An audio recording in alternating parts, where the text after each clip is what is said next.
Hi there everyone and welcome back to the Red and Blue Site YouTube channel. It's time for our Palace preview for our game tomorrow night against West Ham. Now of course this is a game, London derby, a game that everyone's going to be excited for and up for. It'll be first time playing football in over a week now, of course, because we didn't play at the weekend because we're out the FA Cup, and less said about that defeat in the third round to Wolves the better. But I think this is a really interesting game to preview, and one that I'm particularly excited about, and I'm sure everyone else watching this who are Palace fans are excited about, because the main question on the tip of everyone's tongue is, will Mateta start? And it's a question that I've been thinking about definitely today, and in the build up to this game. I've really been thinking hard about, the sort of formation we set up with him in the side. He's the sort of man who you'd expect to be on his own up front as a target man, but you could quite easily see someone like Wilf playing off of him. And if he's anywhere near as good as he's been for Mainz at the start of this season, first half of the season in the Bundesliga, if he's anywhere near that good in the second half of the season in the Premier League, we could have quite a deadly combination with Zaha up front there, and it could be something quite special. I don't want to get carried away, because the strike has been a problem for us for a number of years now, since Benteke's first season, I'd say, at the club. Yes, Ayew was amazing last year because the goals he scored were so crucial to us staying up. I think every single goal he scored, I think it was 9 goals in the end last year, so the tally itself wasn't spectacular by any means. But all of those goals were really important goals in our season, and he contributed more points per goal than I think any player did last season, any player has for a number of seasons. And so striker role is so important. That's why I think Mateta starting, it's going to be interesting to see if Roy does that. In my heart of hearts, I don't think he does start, and that's because that's my head thinking ahead of my heart. I think Roy is the sort of man who will ease him in. I can't necessarily see him starting straight off the bat. I can see him starting Benteke up front alongside Zaha, that combination that he's found that he quite likes and has been going with for a number of weeks now. I can see him carrying on with that. News obviously coming out today that Benteke himself and his agent confirming it, that no offers have been received by West Brom. Roy Hodgson's confirmed this as well, and it's very, very unlikely that he will be leaving in this window, especially to a team like West Brom, who obviously are fighting relegation. To some extent, are a team that will be, they're more of a threat to us than, say, if he went abroad, of course, because we're in the same league. So it would make no sense in our striker who's starting week in, week out for us. Whether or not he is playing well and scoring goals, he is a starting striker for us. To go to a team below us in the league and potentially hit the ground running for them, it makes no sense basically to do it now. It's much more likely that in the summer that we see him have some movement there. And for once, you just look at it and say we've got good depth in that position. If we're previewing the actual game now, obviously getting that Mateta stuff aside, I personally would love to see him start. Whether or not Roy does go with that, I think Roy is the sort of manager we all know who likes to play with the sensible cap on. The way he sets up a team, the way he game manages, as boring as it can be at times, it's a way that he is very professional, very, very mature. The way he manages the team and the way he sets up a team, he does things by the book. Sets the team up to not concede and to be disciplined and to be regimented in their structure and the way they play. Which, as I've already said, it can be so boring to watch at times, especially if we don't have a tempo in our play.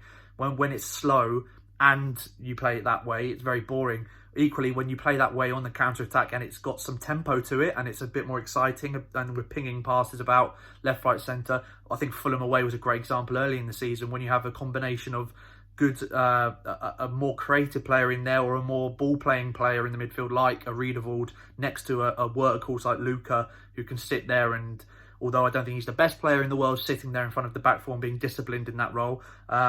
He's the sort of man who gives cover and the ability for someone like Riedewald or MacArthur, even though MacArthur's not got that same passing range as someone like Riedewald, but he's more of a box-to-box for sure. It gives them the freedom to go forward and help with the attack. And I think when we stay so regimented and really slow and lacklustre when we win the ball back and get into areas where in the past we've been such a good counter-attacking team, when we don't have that speed, that's where it gets really boring and we criticise the team, and I think rightfully so. So it all depends, and going into this game, I think it'll be the same again. Like I said, as I said, Roy's going to be regimented. We're not going to see any changes in the way he sets up the team, which is why I think he won't start Mateta in this game, because I feel like Mateta's more suited to being a lone striker than with his physique.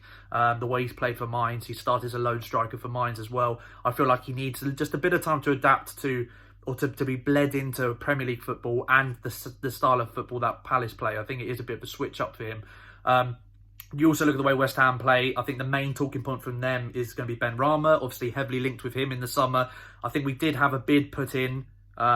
Maybe, I don't know, I don't think it was an official bid, but I think it was, it got to that stage where we were very, very close to getting somewhere with that and potentially getting terms agreed with Ben Rama. Obviously ended up picking West Ham in the end, and you can't really blame him in the end. Obviously West Ham are a big club, willing to pay him big wages. You can totally understand why you picked them over us at the end of the day. I don't know how strong the links were with Palace, but I would have loved to have seen them come. It didn't quite happen in the end. And it's fair to say he's not started the best, he hasn't had the best of starts at West Ham. But that being said, typical Palace, he's due a goal. He's due to get off the mark. He hasn't got off the mark yet. He hasn't got off the mark for a number of games. I think he did score in his debut for West Ham. But he's due a goal and he's due a good performance. And I think, we see it so many times when teams are on bad runs of form, or players or strikers are really finding it hard to find the back of the net. Come down to Sellers Park, come to Palace. We will help you out. And I just feel in the back of my mind that Ben Rama scoring tomorrow night, I can see it happening. You look at other players for them that are a threat, of course, someone like at their defence at the back, I think they can be regimented and structured, and it make it hard to break down at times.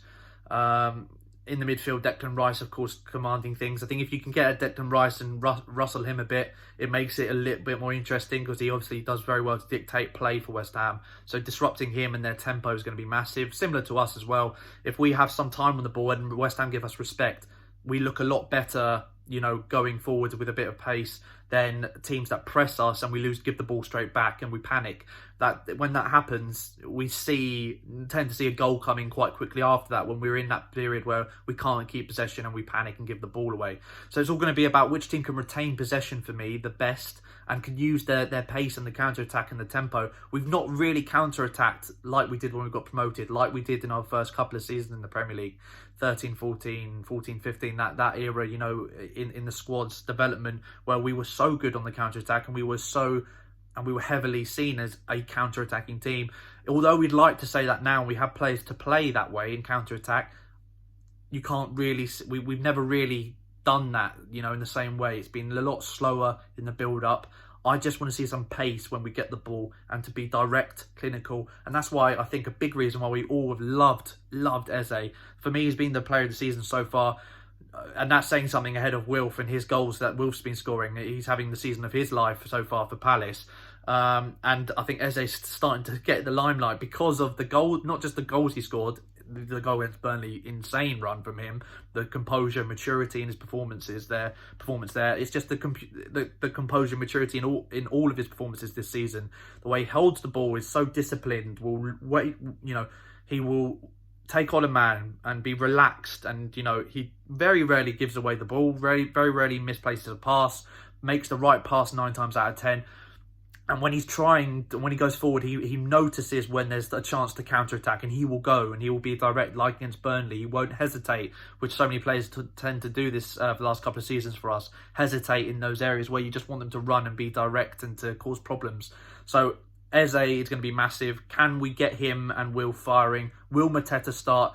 It'll be interesting to see. I'd love to see. In my opinion, I think he'll go with the same team that when played last time out, with Benteke and Wilf up front.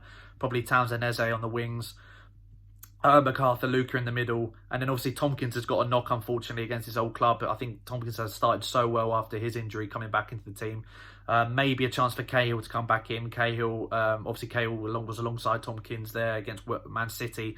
I think Cahill still fit, so that's good. I think we're a much better defensive side of him in there, obviously. Massive player for us. Him and probably alongside Chiarte, I could see. And then Ward and probably Mitchell at left back. I'd love to see Mitchell start ahead of Van Arnold. I don't think Van Arnold's played very well this season at all. And I'd love to see where we go, and hopefully Mateta gets minutes, whether it's off the bench or starting. I just want to see him play and see what happens. Really excited for this one. London derby. Score prediction, going 2-1 Palace. I think we were unlucky last time out to not get the win at West Ham. Benteke sent off for 2 stupid yellow cards that were never yellows.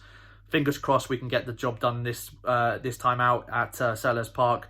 Let me know your thoughts down below, guys. Thank you for watching this preview. Let me know your score predictions, your thoughts on the team. Will Mateta start? Will we see a Mateta with a hard combination up front? God, it sounds great. Will we see it at West Ham as early as a West Ham game tomorrow night? I don't know. Let me know your thoughts down below. Like, share, subscribe, and I'll see you guys next time. Up the Palace.